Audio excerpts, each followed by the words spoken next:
Vernomatic Productions. Are you ready? Live from the Metal Mayhem Studios in Rochester, New York. We are gold.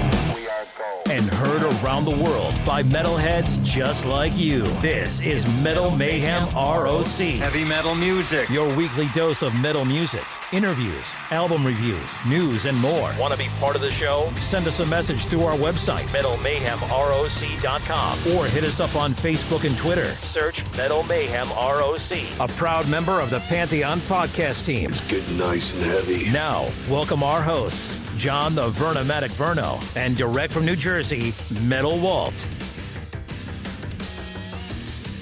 Good evening, everybody. Well, here we are. Christmas season is in full force. The holiday's less than 2 weeks away, and tonight we're helping you with maybe some of your Christmas shopping.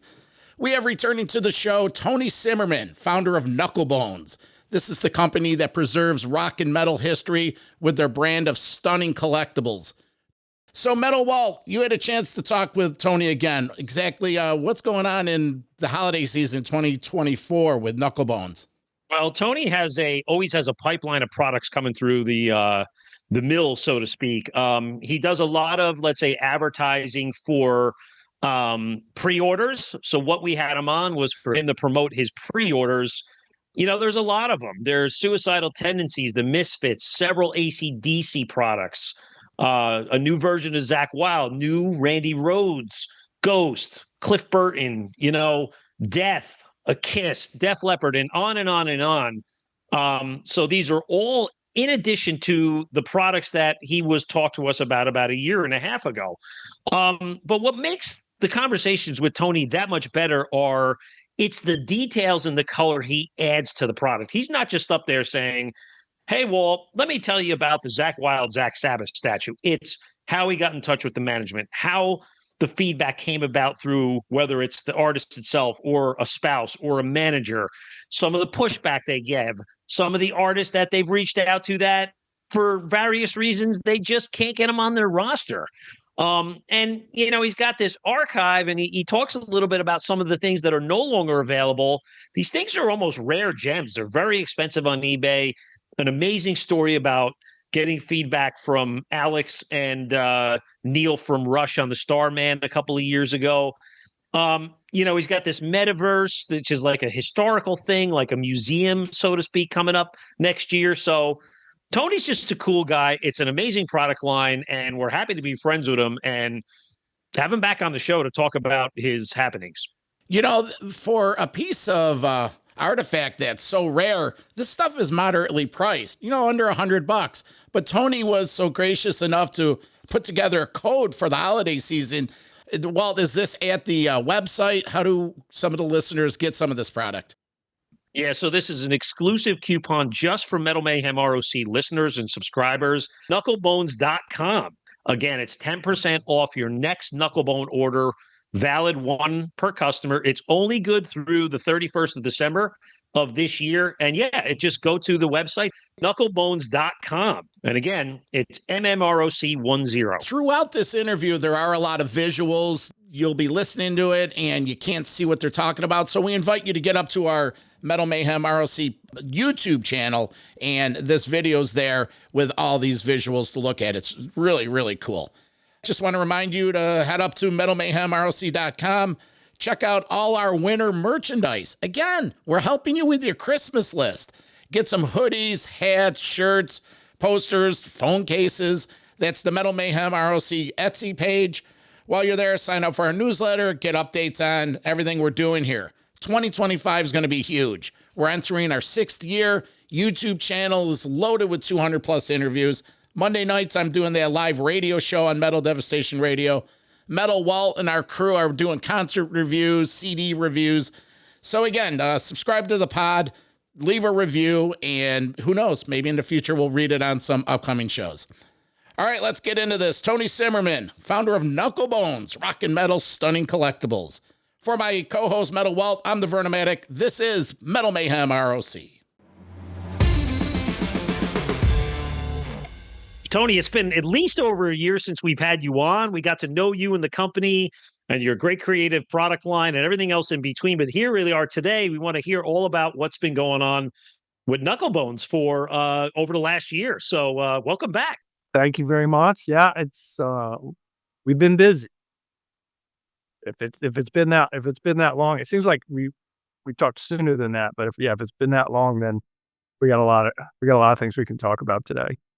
So we had again, I was looking at the website. I think it says you guys are into year 21. Is that correct? 21 in a row. We're proud of saying that. We didn't take any years off. 21 in a row. Started with Randy Rhodes in 2003. But hey, before we get into some of your, you tell us what's been going on with Knucklebonz. I found a great story on your website that I want you to share for our listeners, and this is part of, let's say, your vault, as you call it. It was regarding the Rush Starman image, where you had to take that actual prototype to the Rush concert. And I want you to tell the story because it's a great story. So what exactly happened to that? When was this and how did it all go down? So let's see, that was the Snakes and Arrows tour. So I think that's 2008. And we had been trying to work with Rush for a bit, and the guys, they liked what we did and said nice things. But, if you know anything about Rush, they don't take themselves too seriously. And they felt like, man, this is fine arts. I don't know if this is for us. And I said, well, what if we do something to focus on one of the,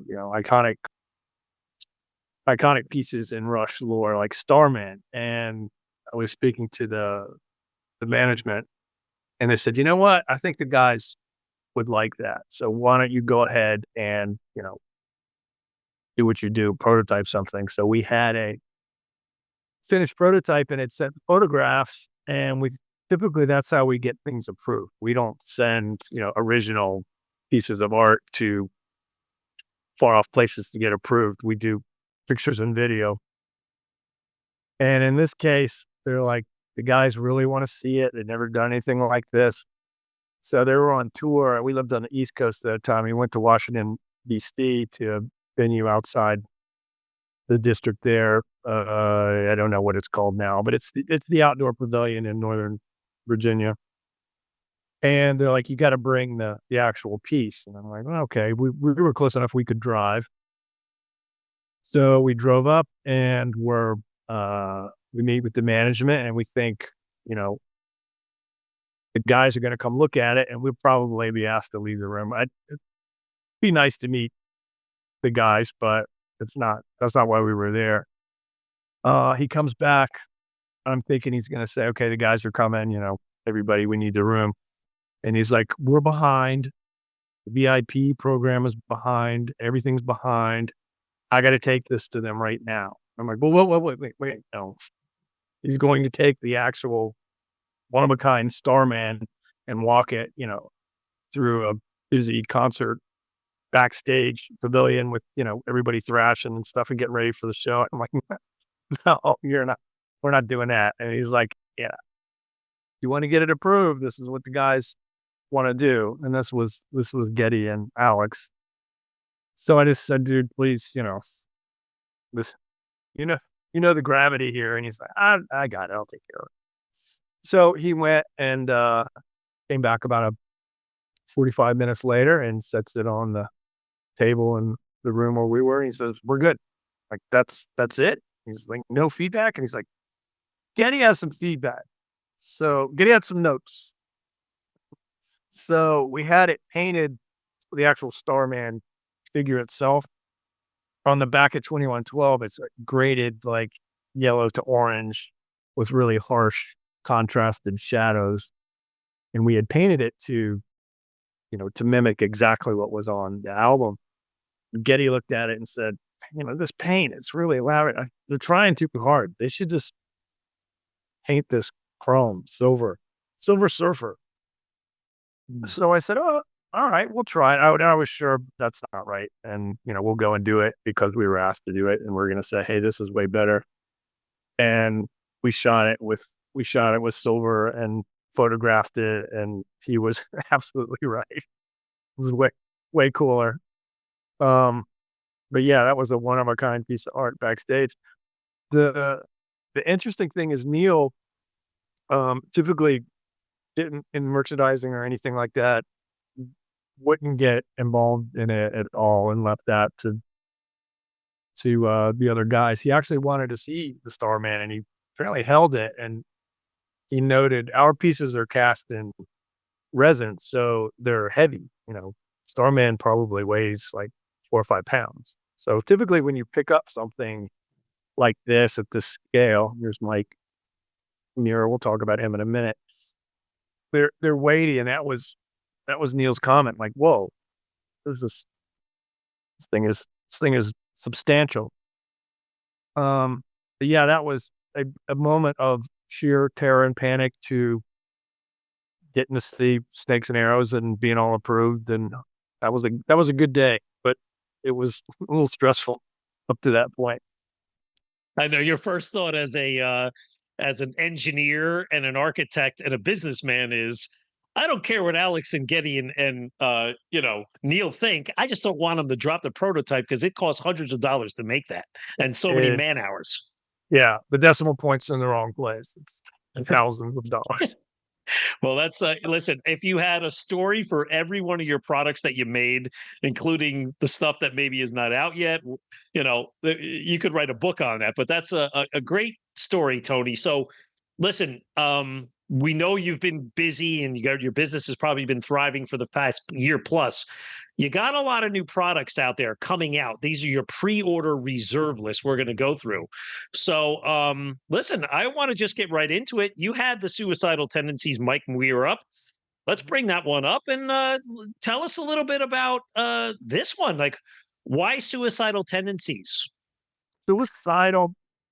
I love Suicidal because, everything has to have a brand and a genre. And, at the beginning of Suicidal, it was alternative. It was skated punk. They wanted to call it anything but thrash. And it was right, at the beginnings of thrash and everything. And they had combined, things that are super, super fast with just amazing metal crunch and riffs and leads and everything. So, before they created a new, alternative metal brand for it, always just been a fan of the band. There's nobody like them. Mike Muir is a front man, and just the whole scene they created out of that, the Dogtown scene. People forget that whole, flannel streetwear urban style. That's where that came from. And they were, just mimicking the stuff they were seeing around Venice and Dogtown at the time and put their twist on it. And that in the original, Z-Boys scene kind of happened all at the same time. So, you see, I got my flannel. I had my flannel on today. I mean, we were picking it up, but that's where it came from. So that band, the speed and then, the heaviness, there was nobody like them at the time. I think, Corrosion of Conformity happened about the same time, but that was a band. It's like, this is new. This is first. I think Scott Ian from Anthrax was interviewed recently, and he basically pointed to that's nobody was doing that at that time, crossing over the punk stuff with the metal stuff. It was still, you could say, Motorhead kind of got people to agree to disagree, the punk, the metal side. But he's like, no, that was actually right in the middle of thrash. They were the first ones to do it. So the management for the Misfits, Suicidal, was opening for them, and we worked with the Misfits now for a number of years. And I just asked them, I said, hey, I see Suicidal's on your bill. Could you just mention to Mike that, we'd love to work with them? And they said, yeah, sure. And I didn't know if anything would come of it. And week after the show, got a note from Mr. Mike, and sat down, did a Zoom call, kind of what we're doing here today, just showing them around some of the things that we're doing. And he dug it, and we were greenlit and got to work on that one right away. This is the first time they've ever approved anything that is, figure based.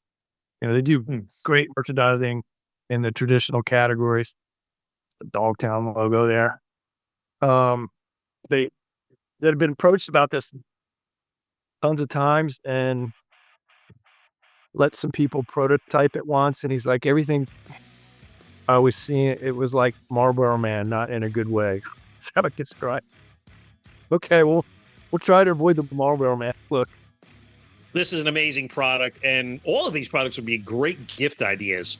So I welcome you to go to knucklebonz.com and punch in the code MMROC10 to get 10% off your next order for being a Metal Mayhem ROC listener. But the offer is only valid through December 31st. Metal Mayhem ROC.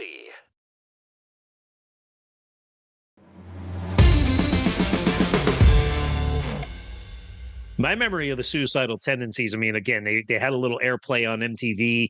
They were one of those bands that didn't quite fit in a particular genre, right? They were street, but I remember seeing them at the Meadowlands Arena in the July of 1991 in New Jersey, opening up for Queensryche on the Empire tour. They were the support act, and it was an odd pairing because Queensryche was at their peak. Though. Those are two of my favorites. Yeah, but can you imagine, like, here it is, a hockey arena, 19,000 people. Queensryche's at the popularity of their commercial success with Empire. And then they bring this band in who was popular, and they were on the air, but, you think about a match, like, definitely a weird match. But that was probably the only time I've ever seen Suicidal Tendencies. So. So that Queensryche, you would progressive metal versus punk metal. But that's like what, mid 80s, late 80s. Yeah. So, that's just the important, no real internet yet, like we would understand it today.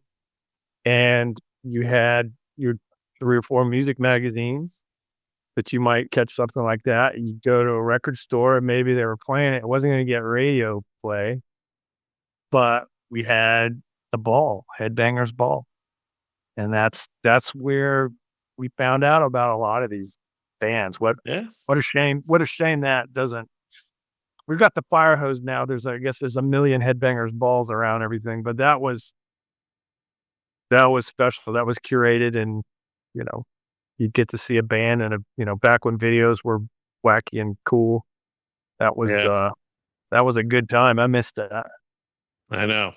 Well, speaking of the Misfits, who you mentioned earlier, I'm not a giant fan of Misfits, but they are a New York, New Jersey area band. I mean, fully respect them. They're in that kind of punk metal scene, but I see you got a couple of great products coming out. One of them's right over your left shoulder here. And the other one I like is of the green, the Jerry only one. I find that one cool because it's just Jerry. It's a skull. He's got his cool crazy hairdo, and I mean that one stands out. Yeah, so Jerry released a solo record earlier this year. So we would consider this 3D vinyl, anything that's inspired by the album art. So this is the 3D at the album illustration. And so you got the troglodytes and the bass there, if you can see that. And tons of detail. This is nice because I'll put my hand in here. The portrait is, this is a bust, so there's lots of detail to do crazy stuff in the portrait. So that's for the solo record, and then behind me is American Psycho, which is one of the cooler illustrations for album art that they did. Back behind me here, and that's also 3D vinyl. And then was it 22? We released Jerry Only in the full Misfits, stage regalia. That's the Rock Icon series. I mean, anything that's a live performance piece, like with Mike, we consider that the Rock Icon series. Then we got 3D vinyl, which is anything album art. associated. And then we got series that we call On Tour. So anything that was a piece of equipment or a show product. So here is the Hell's Bell from this year's tour. That's what they went out with. This one's silver, not gold. The original Back in Black one was gold back in the 80s when that came out. So this is a functioning road case. This actually, the Hell's Bell actually goes in. You can see that.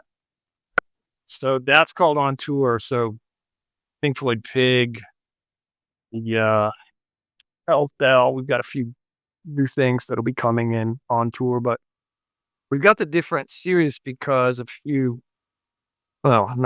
some years ago now, 8 or 9 years ago, we were at a couple of trade events or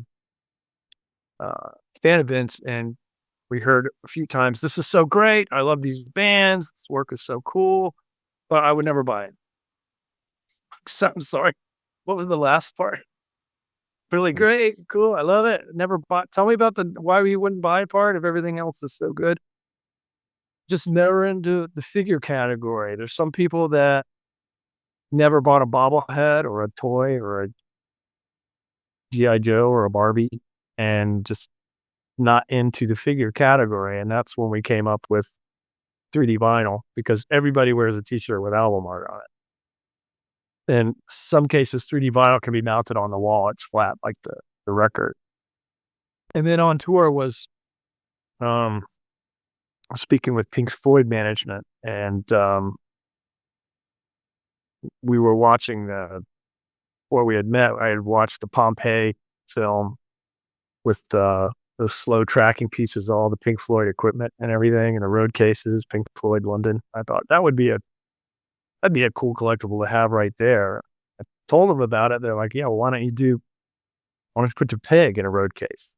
So we did Algae for Pink Floyd some years ago. I think that one's still available. We've kept that one in production. It'll be sold out soon. Everything that we do is a limited edition, and it's officially licensed. And when it's gone, it's gone. We don't have it. 21 years, haven't re-released anything. And we've been offered a lot of money to redo some of our more popular stuff. The Jimmy Page Stormtrooper, if you can find that one on the secondary market today, will be thousands of dollars. When we released it in 2009, it was $99. But we won't, fans that, have been there for 21 years and collect and like what we do and pre-order and things like that, we're never going to screw them over by re-releasing something that's been sold out. Not cool. So, Tony, I want to circle back to AC/DC, to a couple of your new products, but before we get to that, again, you were talking about the vault, and something we talked about last year was how, as a fan or a consumer, can one go take a look at all of your body of work through the last 21 years. And I find it very interesting, and I look forward to this, that you mentioned on the website that there's something coming in the future called the Metaverse, right? So talk about what this is going to be. Is this going to be heavy metal vert? That's our trademark. So we've been asked, we will get emails from fans and things to say, we just found out about you. Any way you're going to release this, the release in the past, and we have to say, no, where can I see, everything that you've done? And the answer is the only way to do that would be for us to go to we do have a physical vault where original castings and everything are archived. But, over 21 years, should we have planned and done, planned to have something like that? Of course.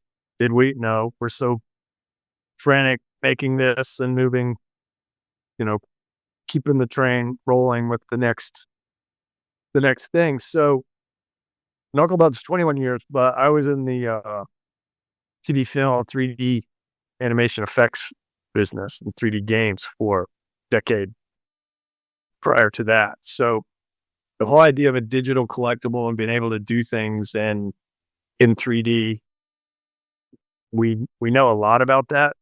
but the original NFT wave, we just kind of sat out because we saw that as maybe a little exploitive and not creating real provenance and value for what something is made for in digital. So we decided, you know what, we have requests for this, so why don't we build our own 3D museum in the metaverse, and you'll be able to walk through it and at least see 2D images for everything and see our entire history. And then we started talking about this with the bands that we worked with, and they saw it and said, "Holy shit! You know, we need that ourselves." You know, the Pink Floyd Vogue Museum that was in Hollywood, you know, it was one place and took forever to build, and you had to be in Hollywood, Los Angeles, Hollywood to see it there at the Vogue. You know, what if we were to do that same thing, but you know, every fan in the world could see it, you know, 24/7, 365 days. So we actually started prototyping what we're going to roll out this fall, all the way back in 2007. And just technology, the device capabilities and things just could be done, not very broadly, not particularly well.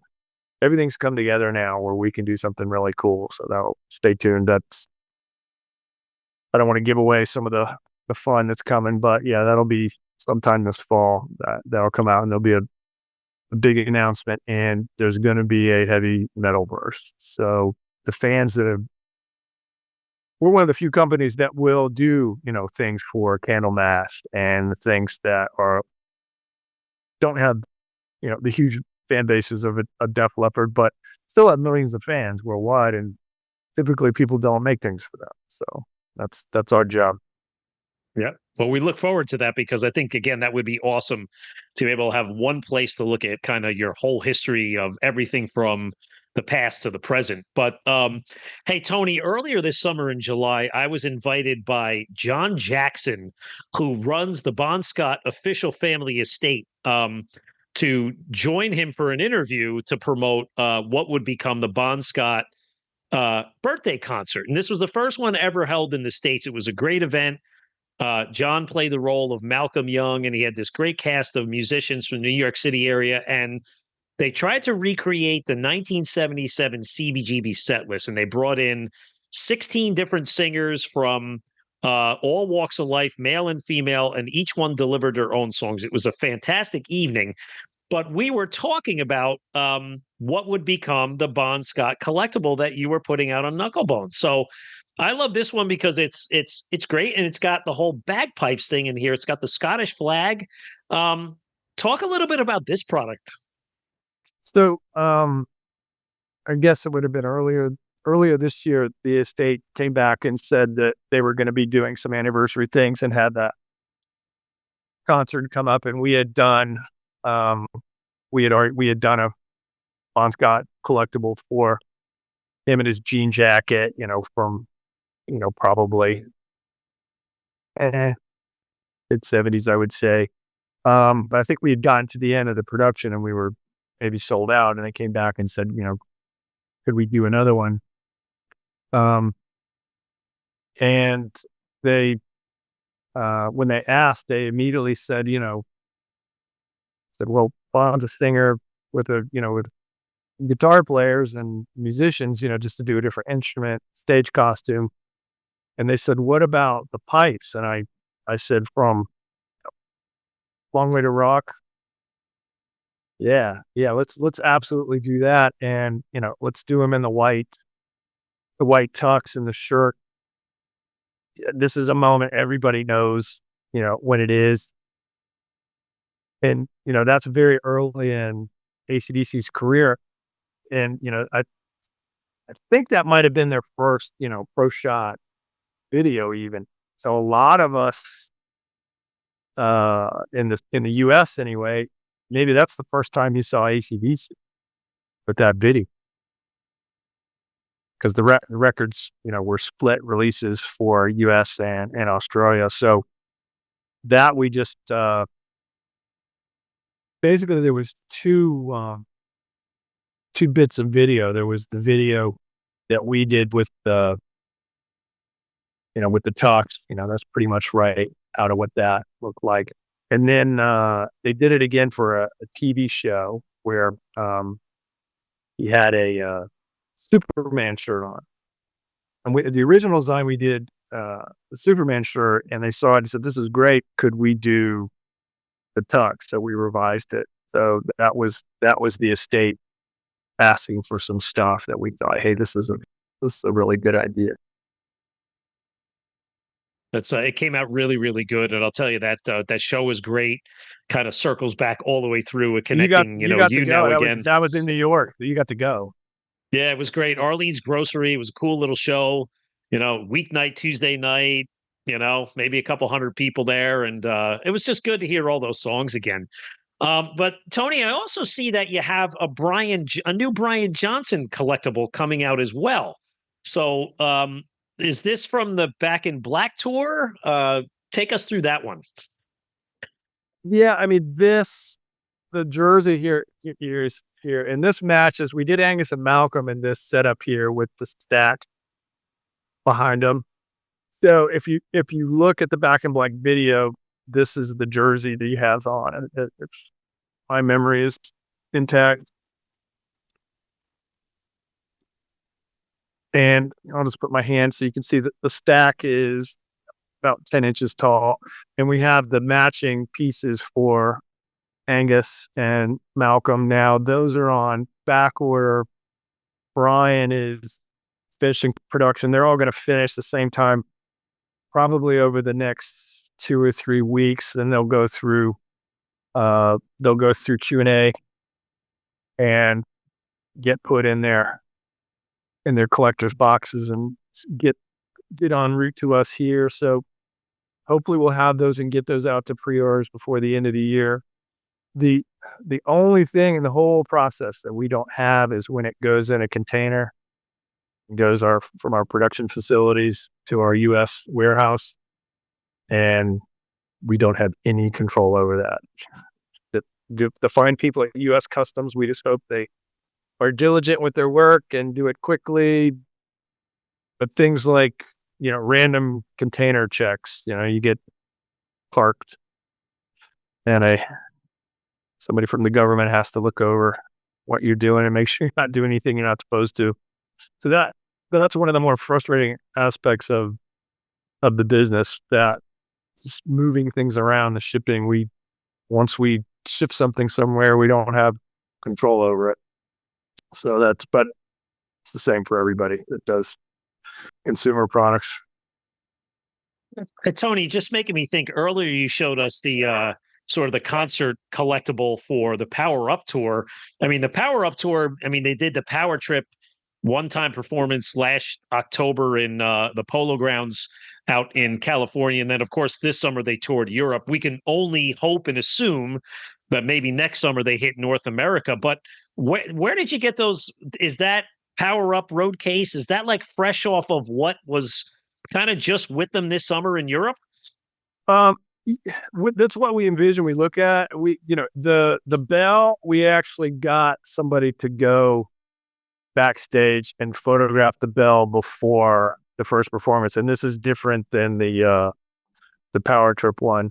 And we did the original Hell's Bell for the Back in Black tour was gold. So this one was silver, and this logo featured the orange, the blazed orange with the yellow highlights logo for everything. So this was how we envision the road case. The bell goes in a case just like this.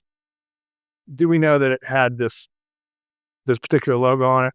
Probably not, because this is us just thinking it's cool. As a touring case, they're not probably going to the time and expense to do color logos on it. So that's our take on it. But the mallet and everything is like what was toured this year. And we were supposed to get to Europe to go to either the show in Wembley or Dublin, and like always happens, we have all these grand plans, and we're pinned down here doing the the Knucklebonz work, so we didn't get to get over there. So like us, like you, we hope that there's going to be a U.S. leg at some point. I mean, it was so successful. We can only hope. If I had any intel on that, I'd be happy to share it with you. When I do speak to the management, we always ask, and they nod politely, since we don't know anything.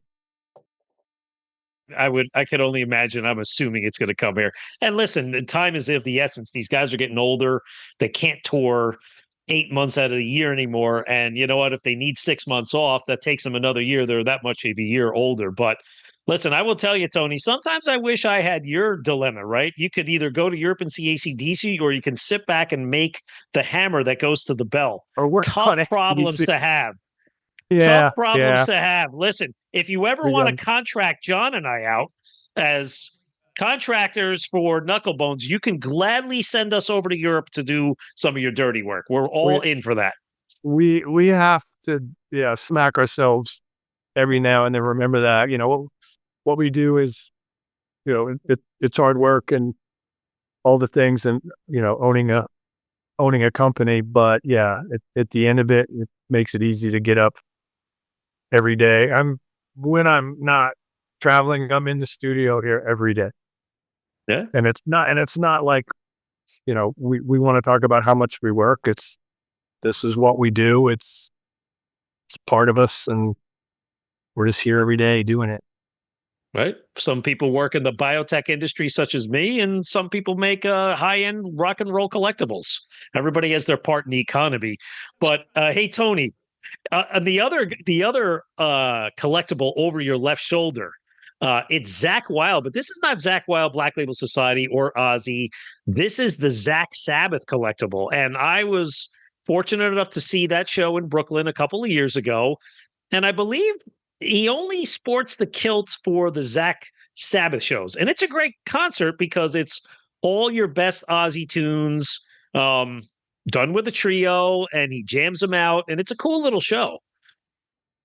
Yeah. So in this case, he will wear his BLS stuff for those sets, and he may have worn the kilt for some of the earlier Pantera shows. I could be wrong on that. I'm sure somebody will in the comments tell me how I'm wrong. But I think he would do this with Ozzy some as well, but definitely a signature bit of Zach Sabbath. And then, we've got Zach has his own guitar company, so all the guitars that he had, those patterns, we were doing those for that piece, and we're working right with Zach and Barbara Ann now versus through a merchandising company. And we don't live that far from each other here in California. Zach was, I think, the third statue that we did back in 2005.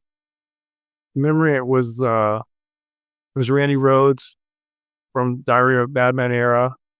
It was Slash, Velvet Revolver era, and then I think it was Zach that we did the statue for. And that there's a sad story with the first statue with Zach. We had gotten introed, and we were actually gonna go. I actually was on the way to LA, and we were going to do a photo shoot. Zach lives not far outside of Los Angeles, and really well-known photographer Niels Lozauer is close with Zach, and he said, I can get him to come to the studio, and we'll do some photos to help with the reference for the statue. I'm up really early, catch a flight to LA, and I just go and look at the computer as I'm going out the door, and we see I see a news flash, guitar player shot on stage. And it was the night we lost Dimebag. So I'm seeing that ready to go to a plane, and it's probably 3-4 in the morning.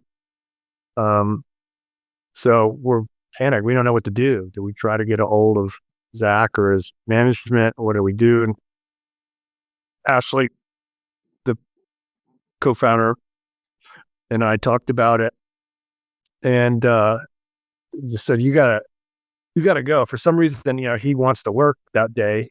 You can't, not show up. So I was actually on the plane, and the management called me and said, yeah, Zach's, if you ask if we had heard, and I said, yeah.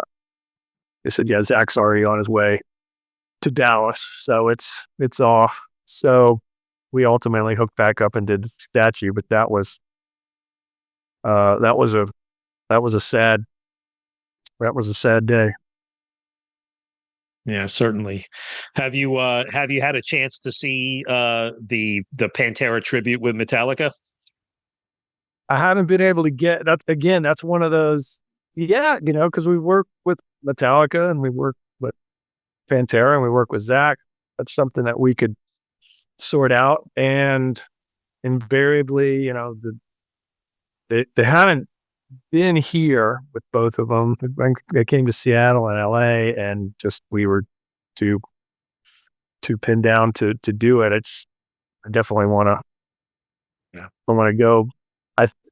My hope is, they're gonna stay out and continue to do more tours. It's been so successful and so well received. But I saw Pantera 3-4 times, but haven't seen the reunion yet. Just, well, I will tell you, what you hear, it just sounds amazing. It was John and I and the Metal Mayhem ROC crew.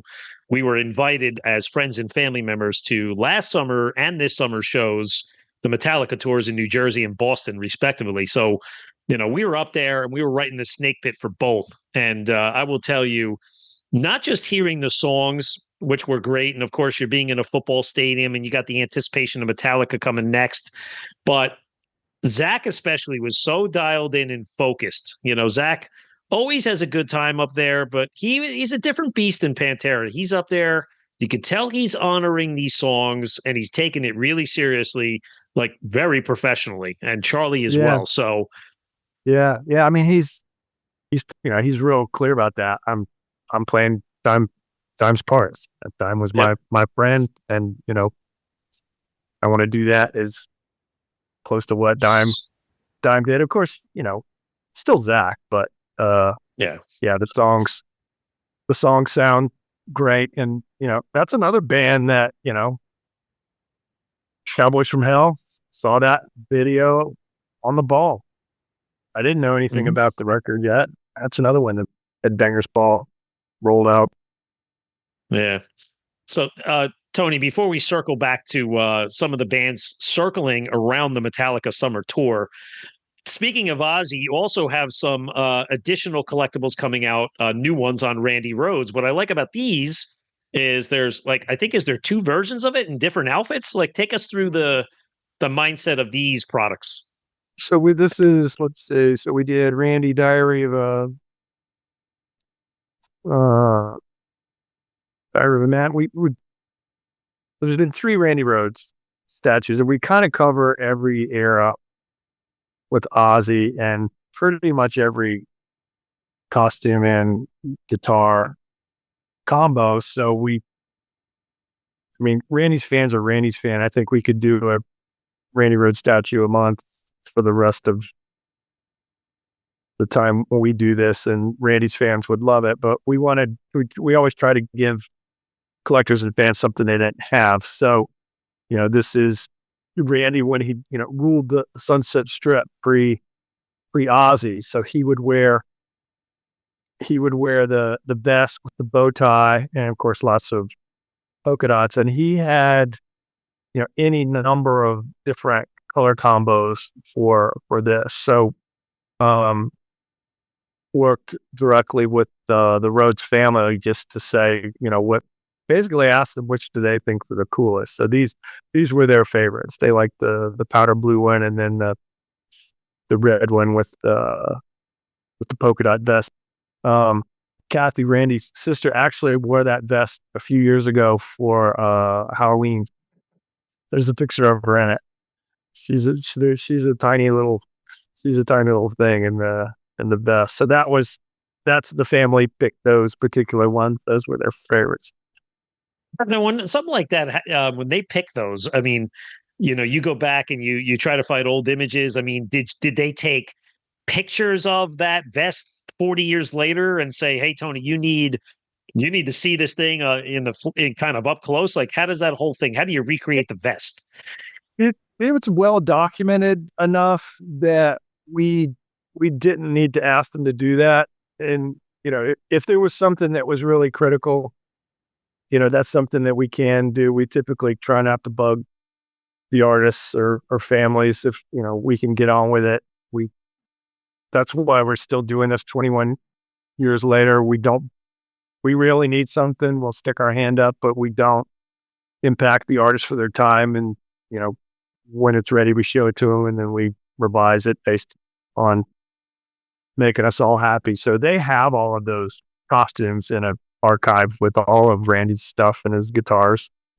But yeah, we didn't have to on that one. There was enough photos. Our artists are really good at combing the internet and triangulating video with a photo, and okay, that's actually this vest, and you can. The simplest things will mess you up sometimes. What is the back of whatever an artist's stage garb is? Typically not going to get a chance to see that a lot unless you get a photo. And believe it or not, shoes are a complete pain in the ass because everything's a medium shot, or it's shot, low, like you see it like that. That's because somebody's shooting from the stage. The boot or what a particular artist is wearing for shoes will be something that we will struggle with every now and then, and maybe have to say, some cases there maybe won't be a good photo of it. We'll have to ask the family or the artist or whatever, what were you wearing then? And sometimes they won't remember. Randy's case, he typically had that white shoe with the high heel. That was pretty much his go-to stage shoe. But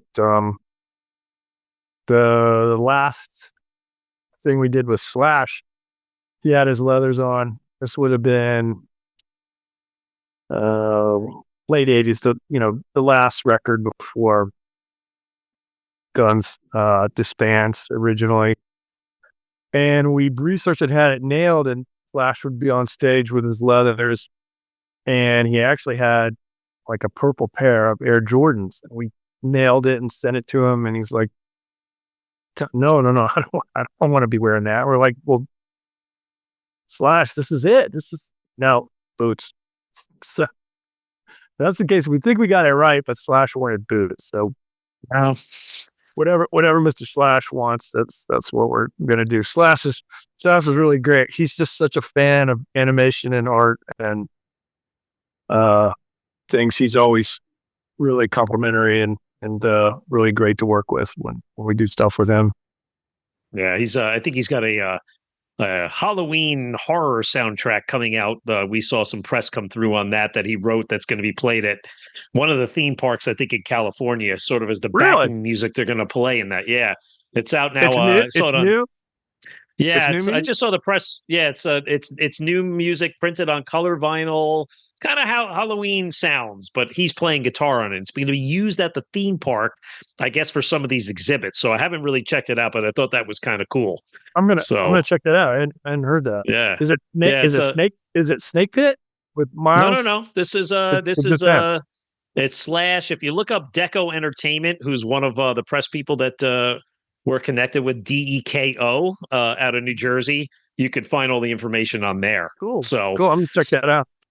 Yeah. So Tony, as we were talking about Metallica through the decades has always had a good penchant for bringing out, let's say, new up and coming and rising stars that don't necessarily fit in the traditional thrash metal box.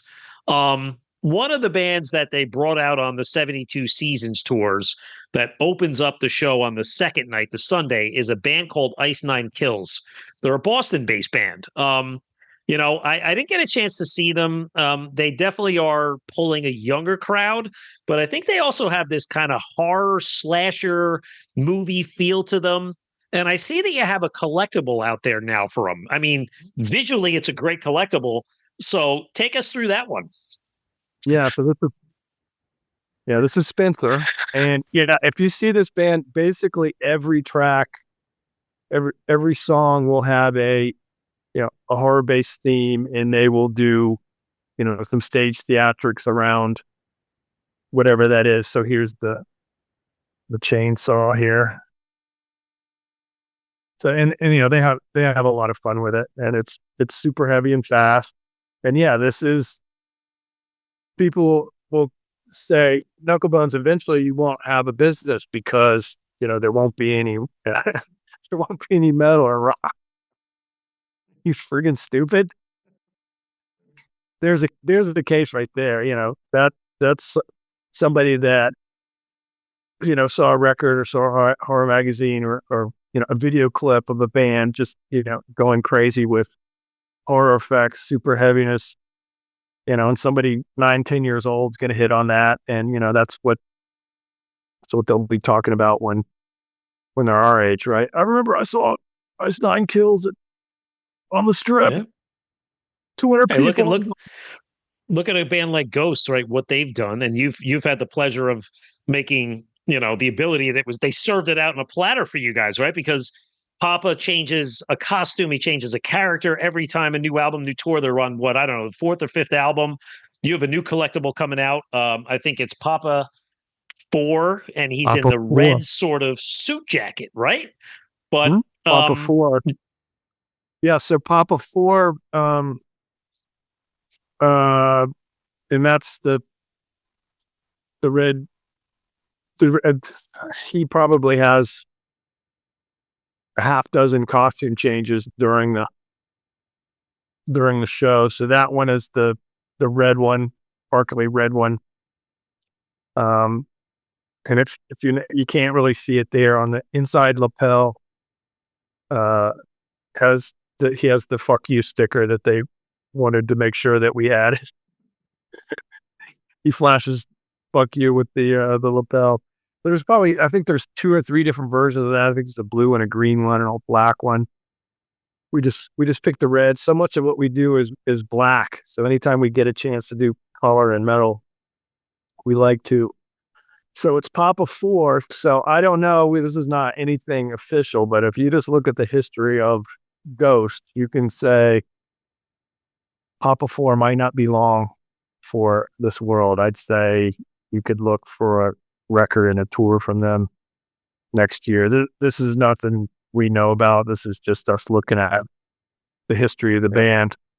So if you like Papa 4, you need to celebrate him, because I don't know how much longer he's going to be with us. Well, that always knows there's more to come for Knucklebonz, though. So I just noticed here, Tony, is the base, or you call it the base that you have your collectible standing up on. This is not your typical black base. I've seen them in concert a handful of times, and they always have like sort of the church theme with the stained glass. I like that effect. It's very cool. That's exactly what that is, and they sent us the art from. That's a that's a backdrop that's meant to look like a church facade. So that art is directly from what was on the last tour, set in that base there. Yeah, and I mean they're a dream to design for. I mean, there's so much to draw from. Not just the Papa costumes, but just all the stuff they have going on stage. So we're continuously under license with Ghost. So when they go out next year, there'll be a whole new set of stuff. And maybe we'll do the keyboard player this time. We've done the Ghoul guitar players. Fans have said, when are you gonna show the keyboard player love? So we might do something like that next year. That's going deep. If they were thinking about the keyboard player, the nameless Ghoul keyboard player, but that fan base is as passionate and, detail oriented as any that we work with. And, we worked with them from, Papa 2. So we've been working with them for a decade. So when Infestissimum came out is right when we started working with them, and that's when it really started to happen. Of course, Tobias had been slugging it out in different bands for a better part of a decade before that. So it's one of those, what do you attribute your meteoric short-term rise here? I've been doing this for over 20 years, in various forms. So the bands that, are successful and stay successful, I mean, you need lots of talent, you need luck.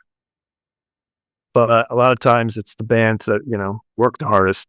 Those guys work their asses off. Yeah, definitely a good product. One of my favorite bands over the last 10 years or so.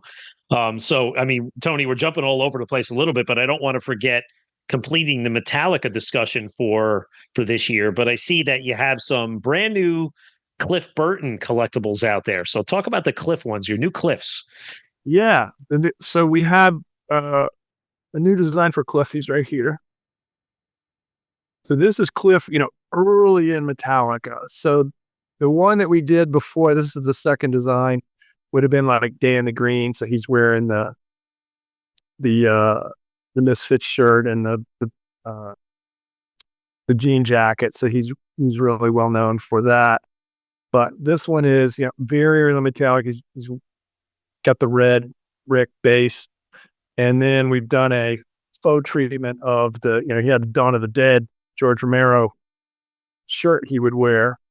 But we've just changed it to Dawn of the Cliff there. So at a glance, that's what that looks like, but that's what that is. And then the base is super thick. It has lots of detailed ghouls and things in there.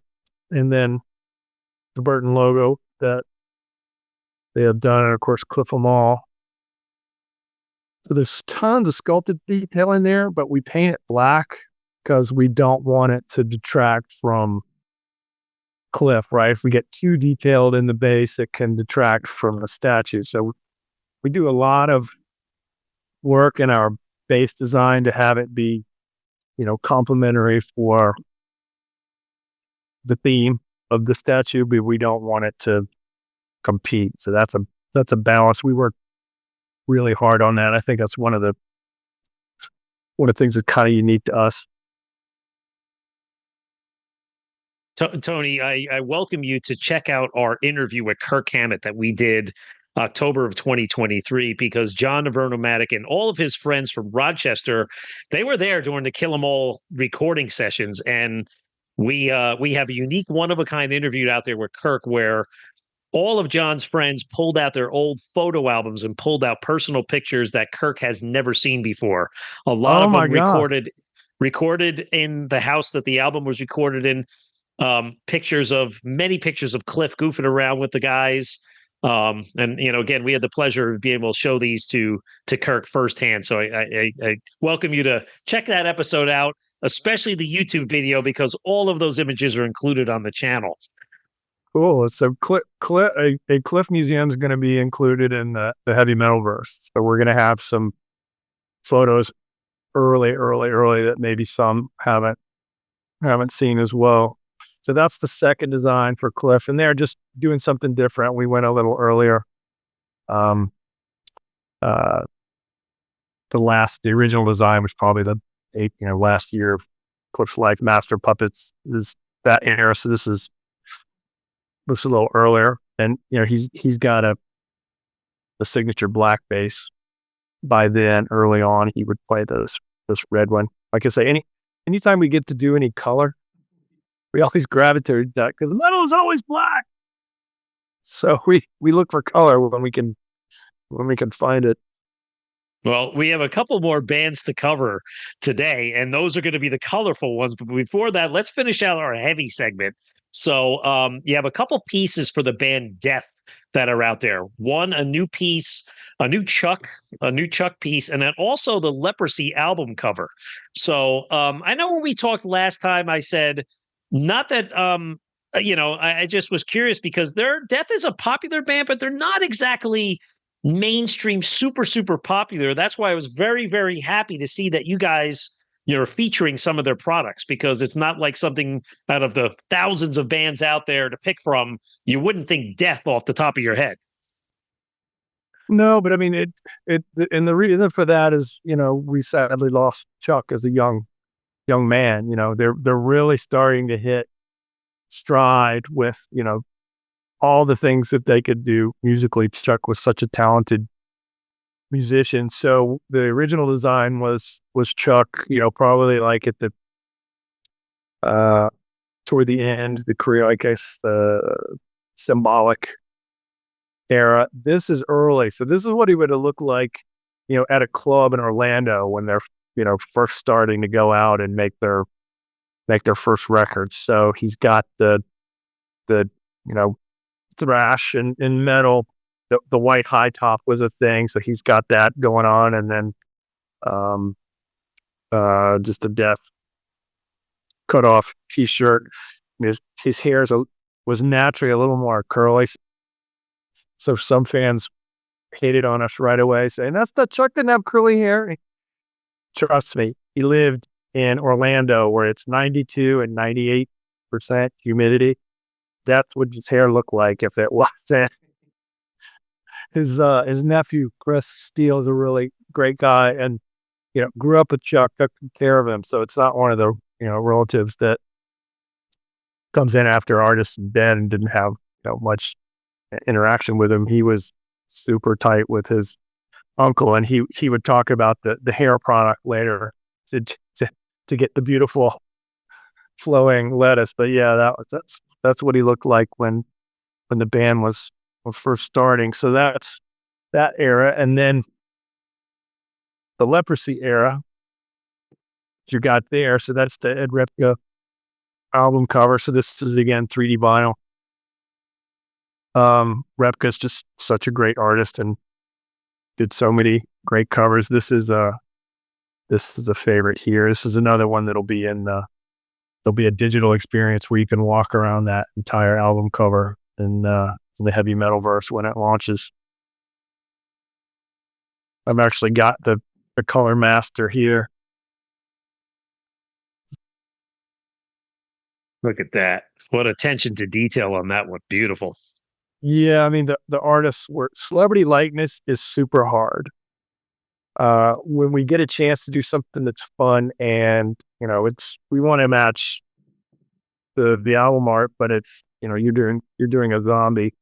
The artists were fighting over getting to work on that one. Celebrity likeness is especially at this scale.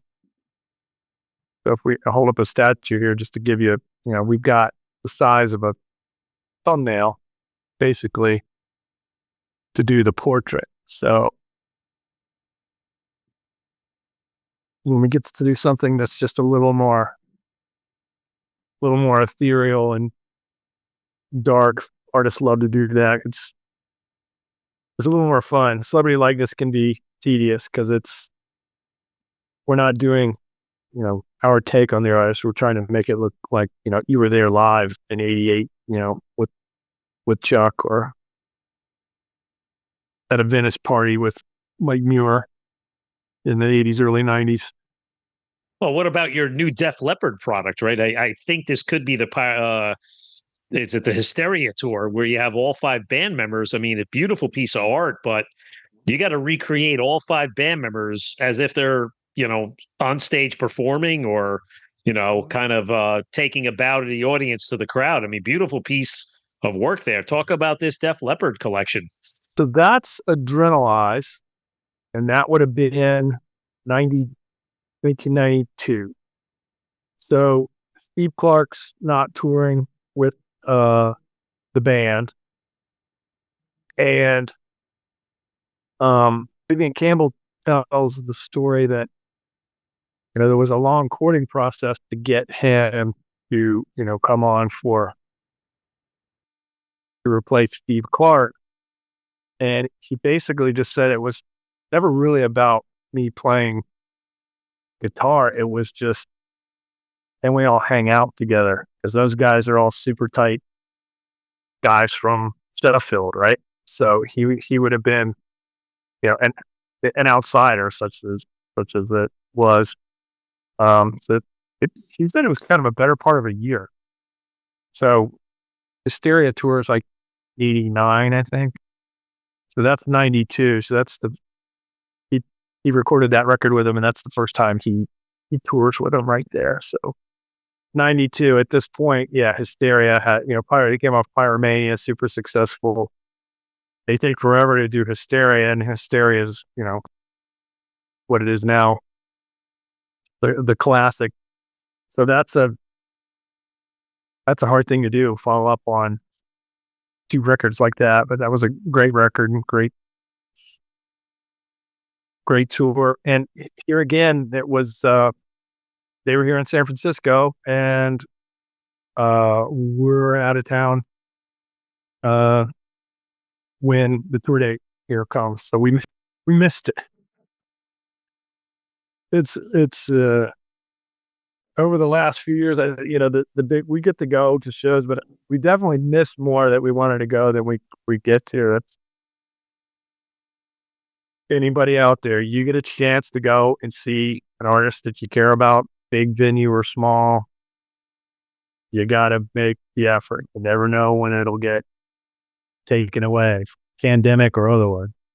No, I mean, I try to go to as many concerts. I feel like I go to one every 2 weeks because I live in the tri-state area of New Jersey, New York. You go one direction, you got 100 shows a night. But I mean, the Sammy Hagar Loverboy tour was amazing this summer. The Deep Purple tour that hit recently this summer was fantastic. And then I think Deep Purple on this. Well, it's Ian Gillan, Roger Glover, Ian Pace, Don Airy, and their newer guitar player. He's a young guy in his late 30s, Simon McBride. He's an Irish musician. So, Tony, they're one of my favorites of all time. I would love to see a nice stage set of Deep Purple. Have you tried to get those guys? But Ian Gillan is back.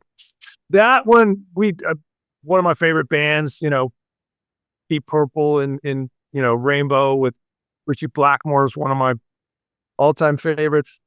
What I would say about that is what we do is a business, and everything has to be officially licensed to be able to do, what we would say, is, the Made in Japan era of the band is, from a business standpoint, it's challenging, let's just say. Something we want to do, and if we got the opportunity to do it, we would jump at it. Right. To do Deep Purple and not have Richie would be hard for us. You know what I mean? Steve Moore's awesome. Yep. But there's a reason those guys don't tour together. So if it's a Deep Purple thing, there's challenges. It's not, people will say that we'll get, where the hell is Van Halen? You've been doing this for 21 years. It's not our fault. Right. It's not like you if don't want to have those out there. Missing, there's a reason for it. Right. Yeah. Right. Tony, I don't recall. Have you covered Judas Priest in your collectible history? So you have Judas Priest. What eras were those again? Priest would have been Screaming for Vengeance, the Bloodstone, the Halfords, in basically it would be post Unleashed in the East leather vest with the hat, and the guys are Glenn's it got a red and black vest. KK's all black. He was typically all black. We did the 3 there. That was really challenging to get through production and get everything approved. I think we did Halford with the hat and Halford without the hat like 4 different times. So I think it took us 2 years to get through all the approvals for that. So, But again, like you were saying, at nothing least on you the got, horizon for them right now. well, at least you got them during their, let's say, their colorful period, right? Screaming Yeah, for Vengeance and Defenders of the Faith. You got some blues and reds and oranges a little and red, yellows. had some red with Glenn. Maybe everybody else was pretty much black. And, that's something that I think we'll revisit at some point. But now, KK's doing, KK's Priest, and, fans are going to, ultimately we do what fans want. The reason exists here, we can do things we want, but we ultimately have to make things that people want to buy. So, Priest fans, if you're listening, tell us what we should do there. Probably to have KK again, everything, and do that as a set would probably be hard to get approved. But I mean, there's a good example of we don't re-release anything and everything's a limited edition or everything's officially licensed. If you can find that set, that's mint in box, and you bought them for $99. Those are worth a lot of money these days. Well, speaking of bands that have good control of their businesses, the last product we want to showcase for you today, Tony, and this has been a great hour, is the Kiss Destroyer set. I mean, this is beautiful. So talk a little bit about this one. Destroyer, we've been doing stuff with Kiss for a better part of a decade. And sometimes we get too clever. And you would think, well, you probably would start with Destroyer. That Kiss fans are going to argue, but I mean, Kiss goes, from Alive when things blow up for them, and this is the first studio record after that, and many will say this is their finest studio record. And when costumes go from pretty neat and platform shoes and some studs and stuff to this, nobody had really ever seen that before. So that was the era. I got to see that tour twice with opening act, I Want You to Want Me. Cheap friggin' trick. That's a nice bill. Yeah, hell yeah. Hell yeah. Budokan, right in the Budokan days. I mean, right in the pocket. Holy shit, what a good live band. That's a top 5 show. I think I was 12 and got to see Kiss. It was close. Flash pots were singeing my eyebrows. It was awesome. Yeah. So that was that's finishing production. The AC/DC reorders of Angus and Malcolm was finishing. Brian, which is a first release, is finishing. Those are all right on top of each other and going to finish over the next few weeks and be going out to pre-order.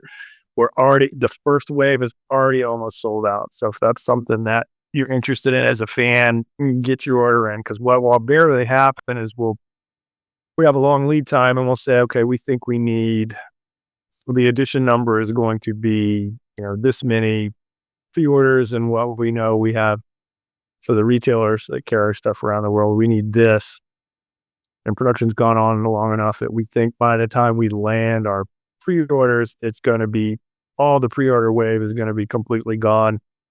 And anybody after that has to get back in line. So if that's something you're interested in, to get your order in, be a good idea.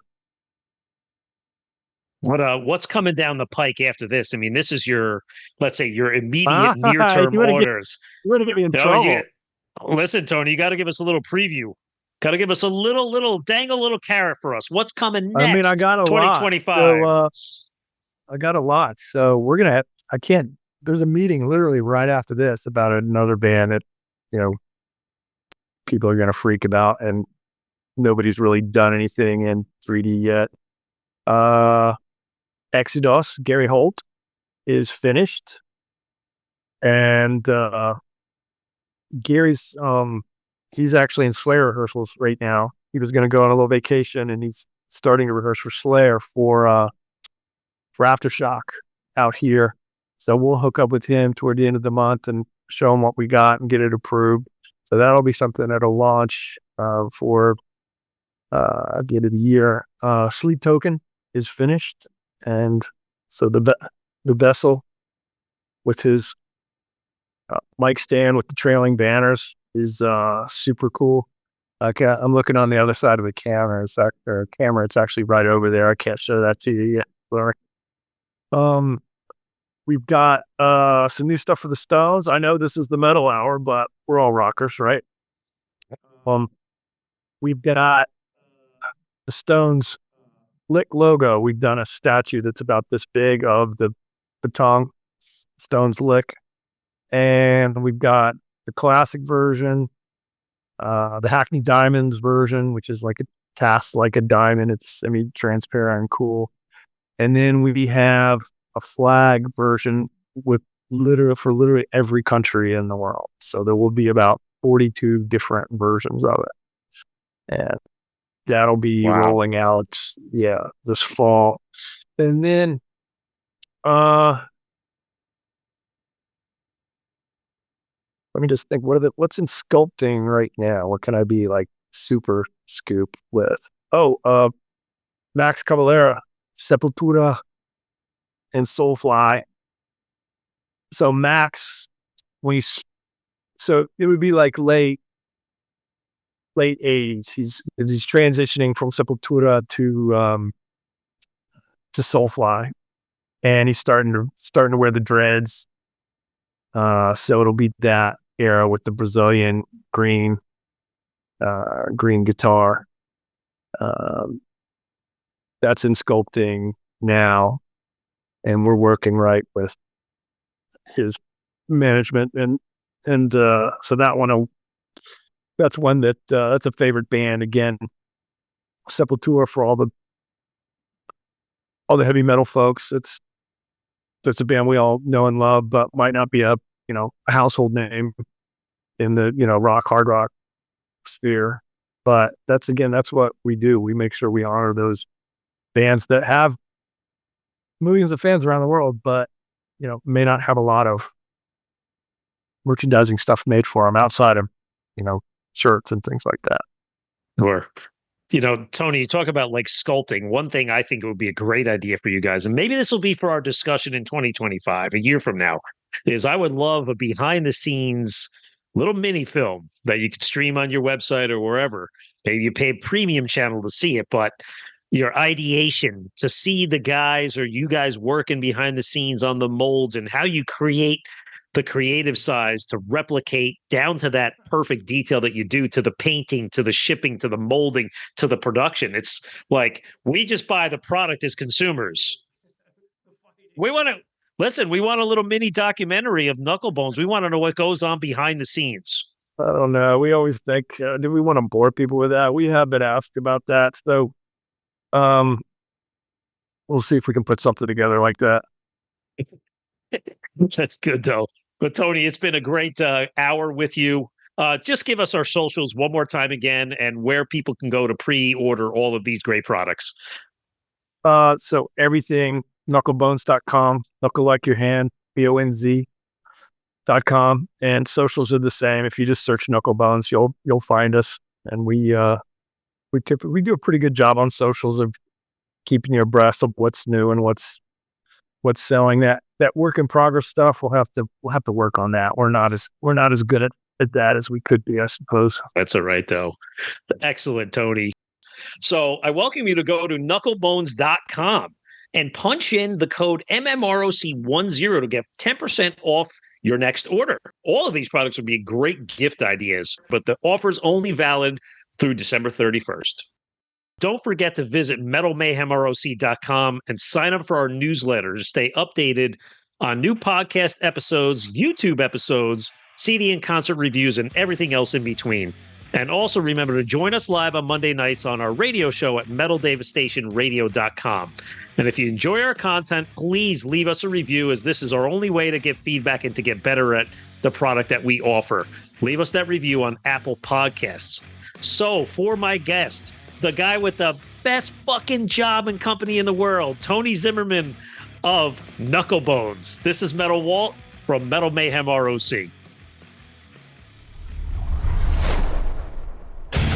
Metal for life. Thank you for listening to Metal Mayhem ROC. Check out our website at metalmayhemroc.com for information on podcasts, archives, links to all our live radio shows, and all sorts of info. Please like, follow, and share with everyone, even your non-metal friends. And always remember to keep it heavy.